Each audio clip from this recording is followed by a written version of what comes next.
Alors pour cette recette de pâte feuilletée, donc il va nous falloir 250 g de farine, 180 g de beurre, 140 g d'eau et 5 g de sel. Donc on va commencer avec la farine, on va la verser sur le plan de travail comme ceci. Voilà. Et on va pouvoir commencer donc à faire comme un puits assez gros pour y verser toute l'eau et le sel.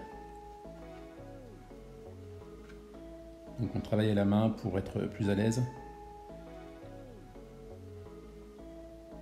Voilà, on va peut-être élargir aussi le puits en fonction du volume d'eau qu'on a. Et donc, comme je vous disais, le sel.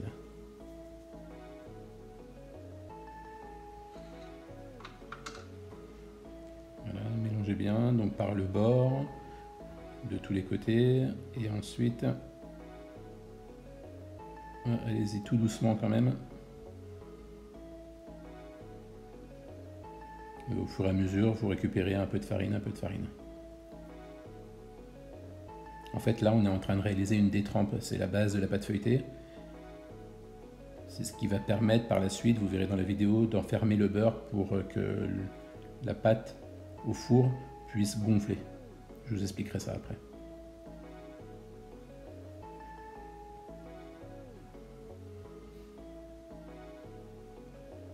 Alors, on y va. L'eau commence à épaissir, logiquement.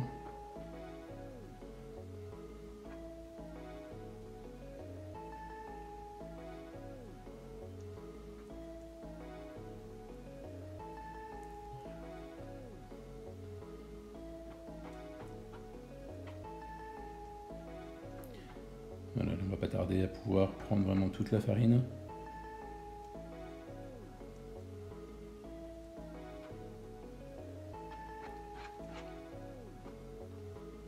Voilà, comme ceci. Vous allez voir, la pâte commence très vite à solidifier.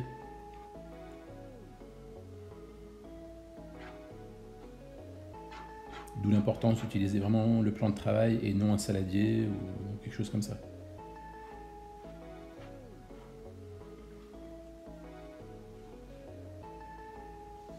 On sent vraiment que la pâte colle, mais ne vous inquiétez pas, au fur et à mesure que la farine est mélangée, on va réussir vraiment à la fin, vous verrez, à une boule assez compacte et homogène.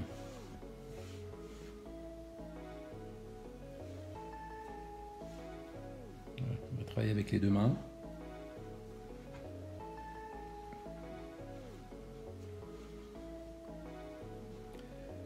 On va la malaxer assez fortement pour lui donner du corps. Voilà. La pétrir un peu comme une pâte à pain, quoi.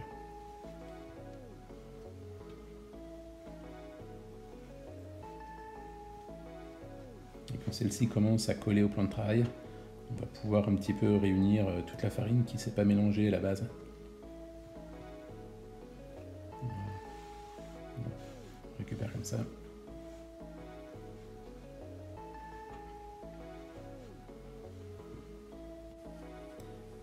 Donc voilà, là je vous l'ai mis un peu en accéléré la vidéo pour gagner un peu de temps. Donc on la travaille bien, c'est assez physique, hein, assez dur, avec le poing aussi si vous voulez. Il faut lui donner de l'élasticité, du corps. Elle devient de plus en plus collante en fait, la pâte. Et là on peut encore réunir vraiment, incorporer vraiment toute la farine dans cette boule de pâte.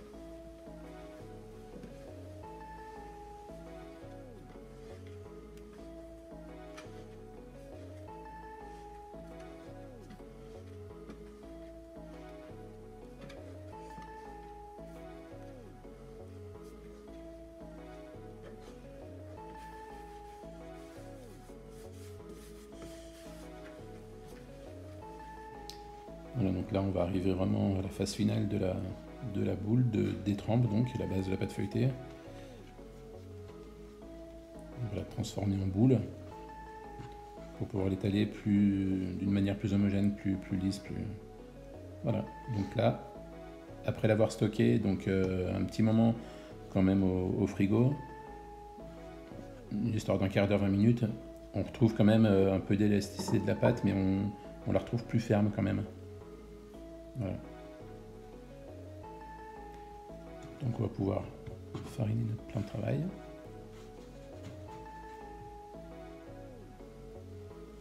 Pour l'étaler quand même d'une manière assez épaisse.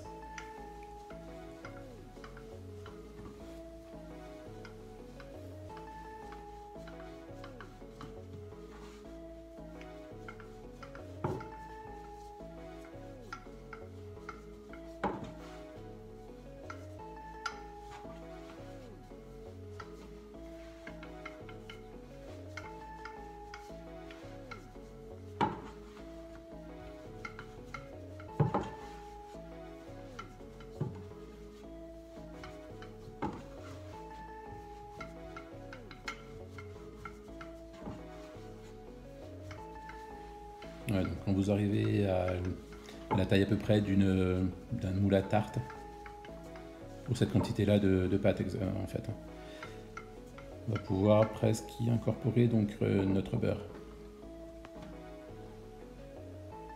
Donc on le pose au centre comme ceci. Et on va pouvoir abattre chaque côté donc de la pâte. Devant, derrière, sur les côtés. Voilà, on va l'emprisonner en fait. Et comme je vous disais tout à l'heure, en fait, c'est le beurre a une action au four. En fait, il va bouillir entre les pâtes, entre la détrempe. Et ça va permettre aux couches de pâte feuilletée de pousser, de gonfler et d'avoir cet effet un peu croustillant et gonflé de la pâte. Donc on va réitérer cette opération plusieurs fois. On appelle ça créer les tours d'une pâte feuilletée. On étale toujours en forme de rectangle pour pouvoir, après, vous allez voir, rabattre les côtés et faire une multitude de couches.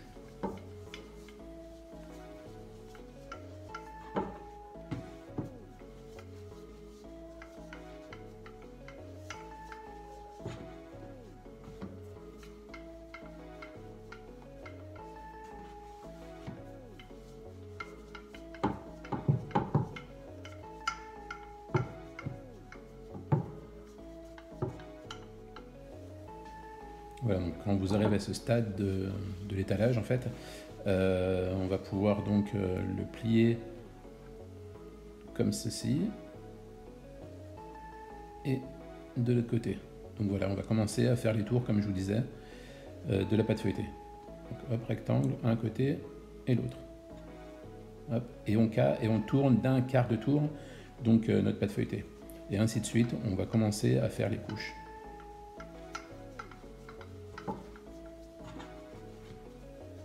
On rectifie un petit peu la forme de la pâte. Et là, on commence à étaler, Même chose que tout à l'heure, en rectangle, et ainsi de suite. Voilà, n'hésitez pas à fariner comme il faut, recto verso, donc votre pâte, pour éviter qu'elle colle au plan de travail. Voilà, on est reparti, encore en rectangle. Là, on est à la phase du deuxième tour. Entre chaque tour, il faut savoir qu'on laisse reposer la pâte une bonne demi-heure au frigo pour figer encore le beurre qui est entre les couches. Donc voilà, là on passe au deuxième tour, donc au bout d'une demi-heure de stockage au frigo. On est reparti encore, même principe. Le rectangle, plié en 3, tourner d'un quart de tour et ainsi de suite. Donc voilà, il faut savoir qu'en fait, plus vous faites de tours et plus votre pâte gonfle au four. Après, il faut pas non plus en faire 20, 30 ou 50. Hein, mais je pense que 6, 7, voire 8 tours, c'est ce qu'il faut. Enfin voilà, il faut savoir que c'est à peu près la qualité d'une pâte feuilletée qui pousse bien au four et qui a un bel aspect. Après, ne vous inquiétez pas, hein, voilà, il y a peut-être des endroits où vous allez voir le beurre qui va essayer de s'échapper, entre guillemets, mais bon, à partir du moment où on rabat à chaque fois, il est vraiment emprisonné dedans, et au fur et à mesure que vous tournez votre pâte feuilletée, comme ceci, il n'y aura pas de problème, hein, il sera vraiment emprisonné dedans.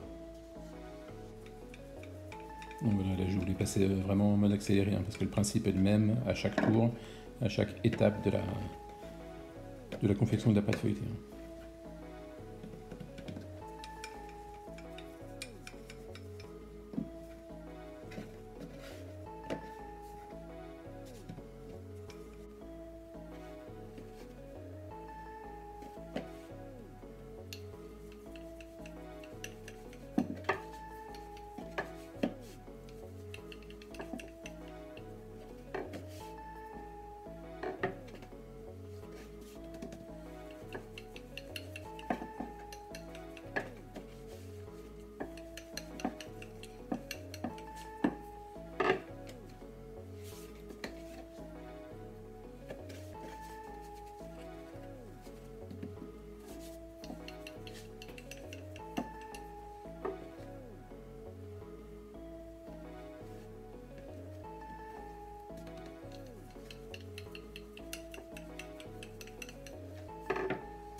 Donc voilà, dernier tour, hop, et on stocke au frigo. Après une bonne demi-heure passée au frigo, on va pouvoir donc l'utiliser. Farinez bien votre plan de travail, toujours comme d'habitude. On se retrouve avec une pâte assez ferme. Et voici donc notre pâte feuilletée.